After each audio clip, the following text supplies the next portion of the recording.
নিরামিষ থোড় তো অনেকভাবেই বানিয়েছেন, এইভাবে একবার ঘন্ট বানিয়ে দেখবেন, স্বাদ মুখে লেগে থাকবে।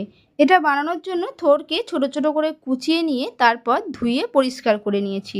থোড়টাকে আমি সেদ্ধ করে নিলাম 5 মিনিটের মতো। সেদ্ধ হয়ে গেছে, জল ঝরিয়ে নিয়েছি। কড়াইতে সাদা তেল দিয়ে তেল গরম হলে গোটা জিরে, শুকনো লঙ্কা, তেজপাতা ফোড়ন দিয়ে দিলাম ছোট ছোট করে কেটে রাখা আলু, নুন। আলুটাকে খুব ভালো করে ভেজে নেব। ভাজা হয়ে গেছে, দিয়ে দিলাম কাঁচা লঙ্কা, টমেটো কুচি, থেতো করা আদা, জিরের গুঁড়ো, হলুদ গুঁড়ো, সব কিছুকে একসাথে কষিয়ে নিলাম।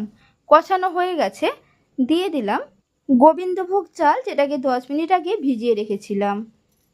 এরপর দিয়ে দিলাম সেদ্ধ করে রাখা থোড়টাকে 2 মিনিট ভেজে নিলাম মশলার সাথে।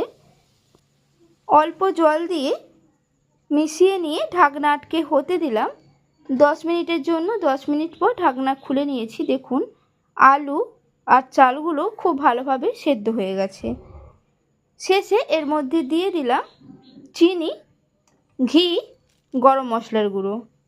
গ্যাসটাকে বন্ধ করে নিয়ে মিশিয়ে নিলেই রেডি হয়ে গেল আমার আজকের রেসিপি, নিরামিষ থোড়ের ঘন্ট। রেসিপিটি আপনাদের কাছে কেমন লাগলো কমেন্টে জানাতে ভুলবেন না।